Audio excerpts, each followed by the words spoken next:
지난해 10월 미완으로 끝난 한국형 발사체 누리호가 15일 오후 4시 전남 고흥군 복내면 나로 우주센터에서 2차 발사될 예정이다.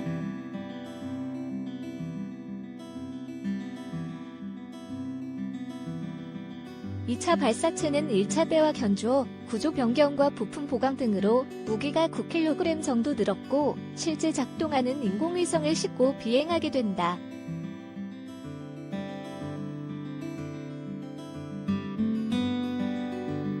다만 날씨가 변수다. 1차 실패 보강에 중량 9kg 늘어 12일 한국항공우주연구원 항우연의 설명을 종합하면 이번 2차 발사 때는 지난해 10월 21일 누리호가 비정상 비행을 한 원인을 보강했다.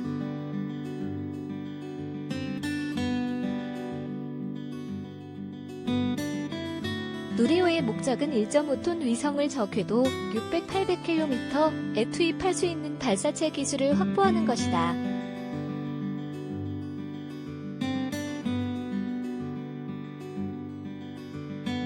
누리호 1차 발사 때 성공 목표는 위성을 700km 고도의 초속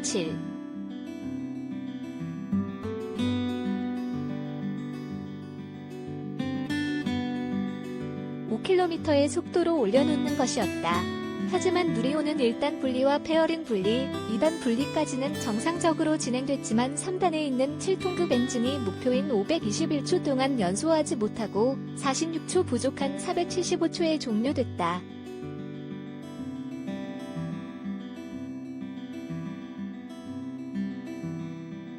이 바람에 위성 속도가 초속 6.8km밖에 나지 않아 낙하하고 말았다.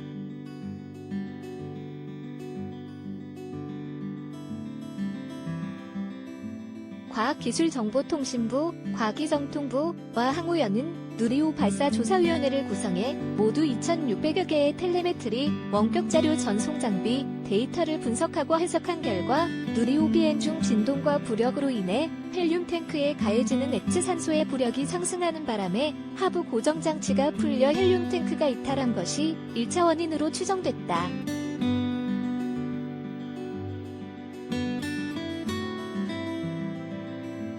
이 이탈된 헬륨 탱크가 계속 움직이며 탱크 배관을 변형시켜 헬륨이 누설되고 또 산화제 탱크 상단과 부딪혀 균열이 생기면서 산화제도 누설돼 3단 엔진에 주입되는 산화제 양이 줄어들면서 엔진이 일찍 꺼졌다는 것이다.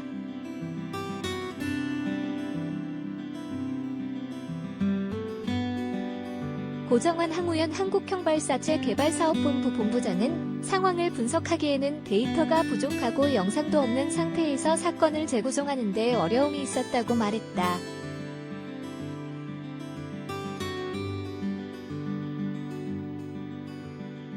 항우연은 데이터 분석과 상상력을 동원해 파악한 원인 분석의 타당성을 검증하기 위해 지상에서 재현하는 실험을 했다.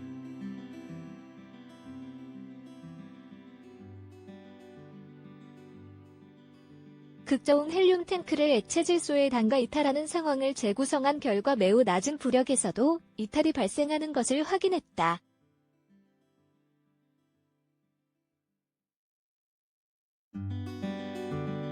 항우연은 조사 결과를 바탕으로 헬륨 탱크 하부 지지부의 고정장치가 강화되도록 설계를 바꿔 보완하고 맨홀 덮개 두께를 늘리는 등 보강 작업을 지난 4월 완료했다.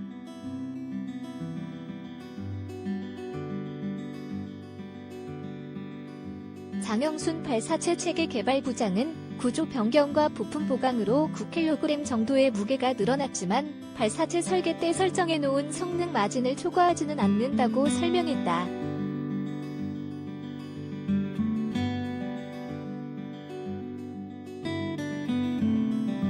다섯 개의 탑재체와 4개의 큐브 위성 싣고 비행 누리호 2차 발사가 1차 발사 때와 가장 크게 달라지는 점은 위성 무사체뿐만 아니라 실제 작동하는 인공위성을 싣고 비행한다는 점이다.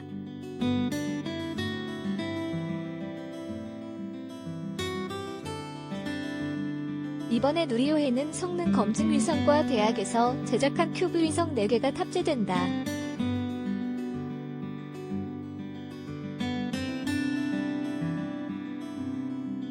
누리호 1차 때는 1.5톤의 위성 무사체만을 싣고 발사됐다.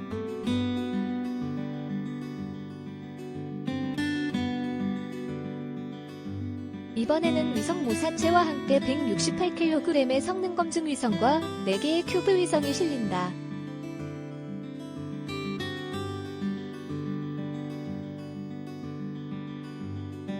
대신 위성 모사체 무게는 설계 무게를 맞추기 위해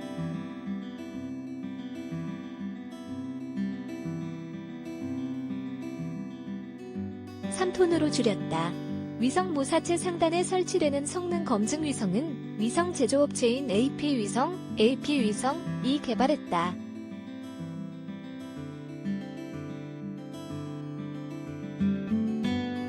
성능 검증 위성의 임무는 발사체 투입 성능 검증, 큐브 위성 사출, 우주 핵심 기술 검증 탑재체의 검증 시험 등이다.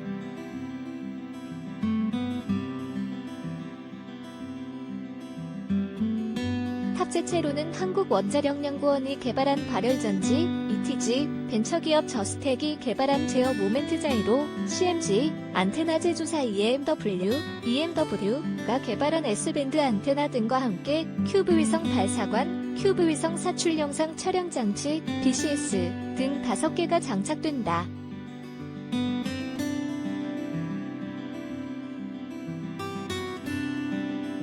발열전지는 향후 2030년께 예정된 달 착륙선에 적용할 수 있는 기술이고 다른 탑재체들도 우주 핵심 기술을 개발하기 위한 장치들이다.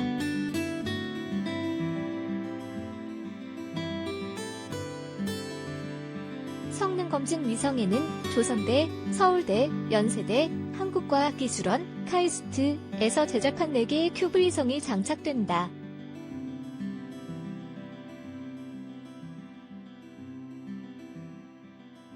모두 3류 정도의 큐브 위성으로 무게가 10kg의 꼬마 위성이다.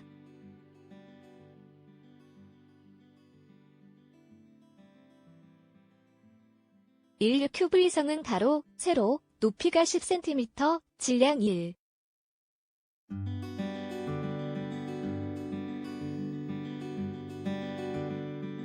33kg의 초소형 인공위성을 말한다. 큐브 위성의 수명은 6개월 1년이다.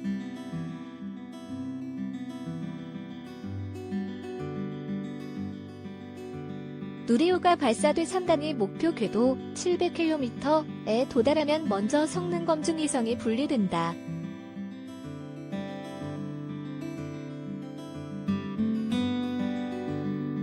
이후 70초 뒤 위성 모사체가 떨어져 나온다.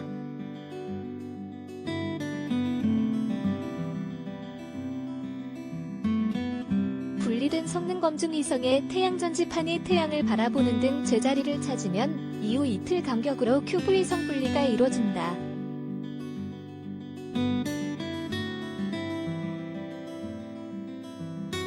(15일) 예정대로 누리호가 발사되면 23일 조선대, 25일 카이스트, 27일 서울대, 29일 연세대 순으로 큐브 위성이 분리된다.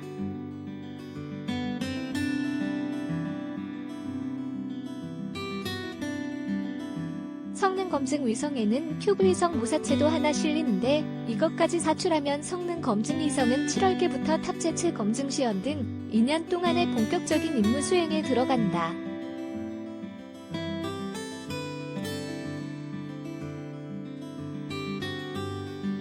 안상일 위성 우주탐사체계 설계부 책임연구원은 큐브 위성을 사출할 때 성능 검증 위성에 자세히 영향을 주기 때문에 제자리를 찾는 데 충분한 시간을 확보하기 위해 이틀 간격으로 사출한다고 설명했다.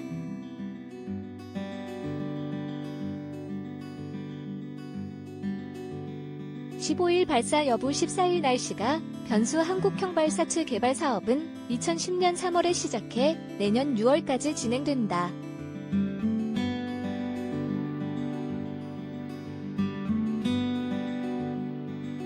총 사업비가 2조 원에 이르는 장기 대형 사업이다.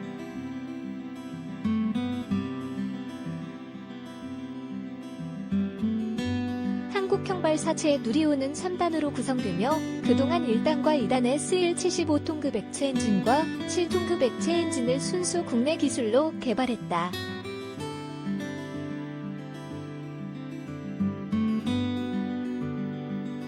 2018년 75톤 엔진 한 개로 구성한 시험 발사체를 발사해 엔진 성능을 검증하고 지난해 10월 3단으로 이뤄진 누리호 1차 발사를 했지만 정상 궤도 진입에 실패했다.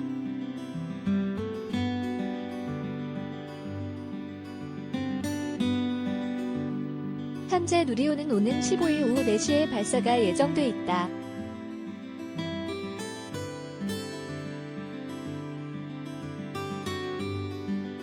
발사 날짜는 13일 오후에 열리는 비행시험위원회에서 최종 결정을 내리고 정확한 발사 시각은 당일 오후에 최종 발표된다.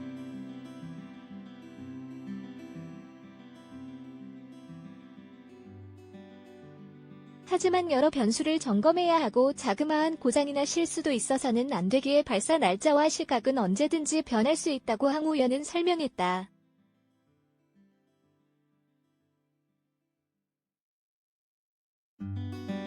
날씨는 2차 발사의 가장 큰 변수로 꼽히고 있다.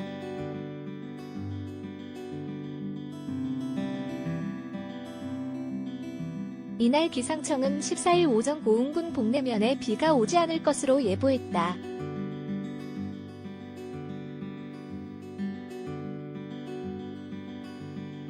누리호는 발사 전날인 14일 아침 7시 20분부터 1시간여에 걸쳐 발사체 종합조립동에서 이동 차량, 트랜스포터에 실려 발사장까지 이송될 예정이다.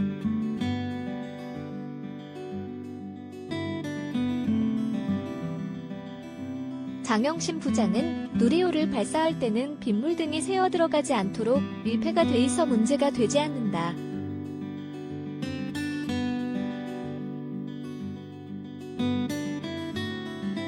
하지만 발사체를 발사장으로 옮길 때는 길 바닥이 젖어 비탈길에서 미끄러질 수도 있어 안전 문제가 발생할 수 있다고 말했다.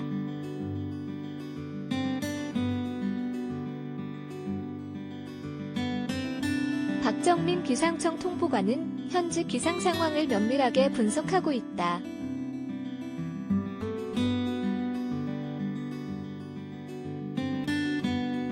상황 변화가 생기면 관계기관에 수시로 기상 정보를 제공하고 언론을 통해서도 발표할 예정이라고 말했다.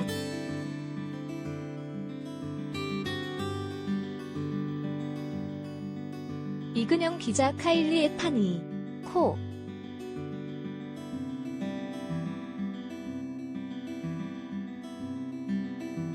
케야